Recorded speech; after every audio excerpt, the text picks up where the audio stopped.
Hello guys, and welcome to my channel where we basically do nothing else but explore crazy opening lines. So in today's video we will be looking at the Grob Gambit. It starts with pawn to g4. Now this is a little bit of a dubious opening, but it scores pretty well for white, as there are many traps that they can play for.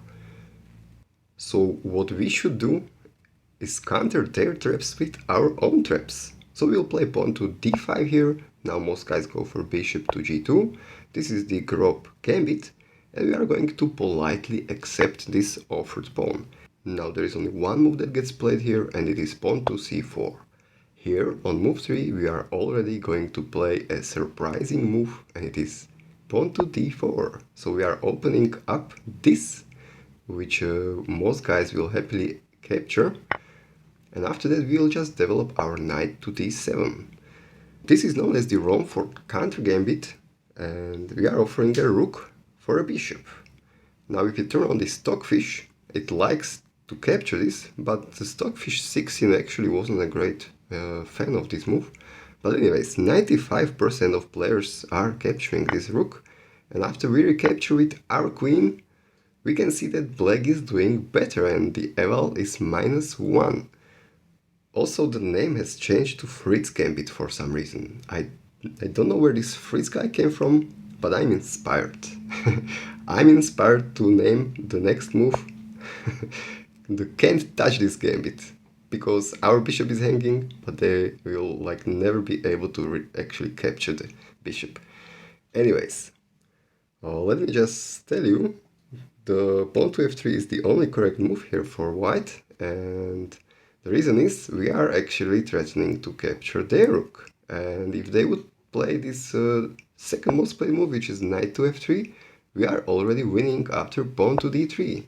With this move we are undermining their pawn, which protects the knight. And if you look at the Leech's database, most guys here blunder even more with the rook to g1. But now we capture this pawn. Most guys captured with the queen and got hit with bishop captures on f3. So now we have two minor pieces for the cause of rook, but also their king is very exposed. So we are totally fine and winning here, crushing even. Let's go back. So the only correct move is pawn to f3. Now, since black is down in material, what black should do is develop quickly. So we should continue with pawn to e5. Now the only correct move and the most played one at the same time here is pawn to d3. So I would like to explore these variations, but let me just tell you, if they would play like this, pawn to h3 for example, a natural move, we would have to return our bishop back. Let's turn on the stockfish. This is a perfectly fine position for black. The reasons are, we have a bishop pair, we will get safely castled, and white is never getting safely castled in this variation. Alright, anyways, let's stick with the main line, and that is pawn to d3. Here we are going to continue with bishop to e7, and with this move we are bringing this threat on the table, bishop to h4 check. It's not really a huge threat, but it will cause some troubles for white. So here there are three moves that gets played. The most played one is knight to d2, the second most played one is pawn to h4, and the third most played move is also the correct one, and it is queen to a4. But it actually performs the worst out of these three options. So let's have a look at the most played line, which is knight to d2. Here we are going to continue with delivering this check, of course. We force the king to f1, and now we can play knight to f6. And we are going to exploit one loophole in thinking process of our opponent. And the loophole is this: our bishop is still awkwardly hanging here, and white will be looking for ways to make sure they are able to grab this bishop. But this bishop can never be captured, remember that. So here the most played move by white is knight to e4, because with this move they are preparing this capture. Yeah, it looks like they can now capture this if we do not think about it. Okay, but what we are going to do is we are going to capture this. Now, of course, they recapture with the d-pawn, so they keep this long diagonal blocked. That's not the diagonal. I wanted to draw the other one. This is the diagonal that they want to keep blocked. But here we are going to shock our opponents with our next move, which is pawn to f5. And we can think to ourselves, no, I can't touch this. Anyways, what's going on in this position? Let's turn on this stockfish. So our bishop is still hanging, but as I mentioned, they cannot capture this. Let's see if they capture this. We can now bring our queen in, the rook is hanging, they would have to block with the knight, but our pawn captures on g4, and now, well, the two games that reach this position continue with queen to d3, we can exchange the queens and get castled, and here you can see the knight is hanging, it is pinned to the king, their position is just falling apart. Let's say they will play king to g2, we can now grab with our rook. Now we are hitting this pawn, and if they try to hold on to it with their rook, our knight comes in. The pawn, the pawn is falling, the pawn is falling. Yeah, and the position is just falling for white. Let's go back. So if they cannot capture this bishop, what should they do after pawn to f5? Well, the stockfish is recommending pawn to h3, but here we just simply slide our bishop back, and we have like strong attack going on. They should capture this, but it will just help us to develop our rook on the f file, which is the bread and butter of our attack.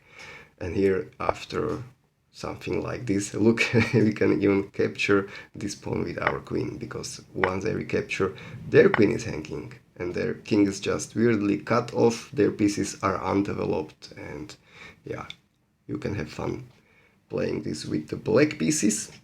Let's go back. So that was the most played line with knight to d2. Let's now have a look at the second most played move, and it is pawn to h4. So with this move, white is basically preventing us from playing bishop to h4 check, but it's totally fine for us. We will continue with the same stuff. We will play knight to f6. Now have a look at this. Knight to d2 is once again the most played move. And after we get castled, white still just wants one thing, and to go knight to e4 and get ready to capture our bishop. But once again, we exchange this. Now for some reason, most guys captured with the f-pawn, which is a terrible move. If we turn on the stockfish, it's already like super crushing. We will play pawn to f5, open the f-file and just, destroy them. So what they should really do is capture with their d-pawn, but once again, f5 is on the board and they cannot capture the bishop. If they do, the same thing. We capture with our queen, their rook is hanging, they have to block it with the knight, we capture here. It's the same story. So if they cannot capture the bishop, what they should do, look at this stockfish is recommending pawn to a3. A funny move, who would play this? But in that case we just slide our bishop back. And yeah, we are opening up the f-file, we are hitting them with a strong attack here. Alright, let's go back. The stockfish was actually recommending here to throw in this bishop to g5. So if they do this, it's still pretty much the same. We will now harass this bishop, so they should really exchange this. And now once again they will play knight to d2, we get castled, and they will play knight to e4, and it's basically once again the same stuff. So let's go back, and now let's have a look at the most correct move, the third most played one, and it is queen to a4. Here we should continue with this bishop to h4 check, and in this variation the king now has the d1 square, so most guys go to d1, and we can still continue with our usual plan. We will go knight to f6, and yeah, once again most guys played knight to d2, and after we got castled they followed it up with knight to e4. In this case knight to e4 is already a losing mistake. We can now capture this knight of course, and after they recapture with the d-pawn, there is a slight difference here. We are not able to push pawn to f5 because, well, this knight is under attack and the bishop was protecting it, but we obscured the bishop with the pawn. So what we should do here is first throw in this knight to c5. We are harassing the queen, and yeah, let's turn on this stockfish here. It is totally lost for white. The stoppage is recommending, for example, queen here, but yeah, we just crash through with knight captures on e4. What should they do? If they capture the knight, we throw in pawn to d3. The pawn cannot be captured because it is spinned. Yeah, so let's say if they capture this, we basically just, for example, force the queen on this file where the king is, so they are losing the queen soon.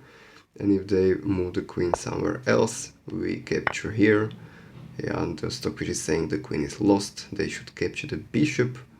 Let's say they would hide here. Yeah, we just capture this. This is just crazy. And also their rook in the corner is just hanging all the time. And if they don't capture the knight but rather the bishop, here we deliver this check. They move somewhere, we can grab the rook with our queen possibly, or preferably they should develop this to protect the knight. We just move the queen out of the way with the check. The king is running naked around. This is just like crashing. Alright guys, I believe this is pretty much all that I wanted to cover in this opening. I hope you will have fun counter-attacking the Grob Gambit, and yeah, stay tuned for more videos. Thank you, have fun, take care, bye, see you in the next video. Can't touch this. Can't touch this.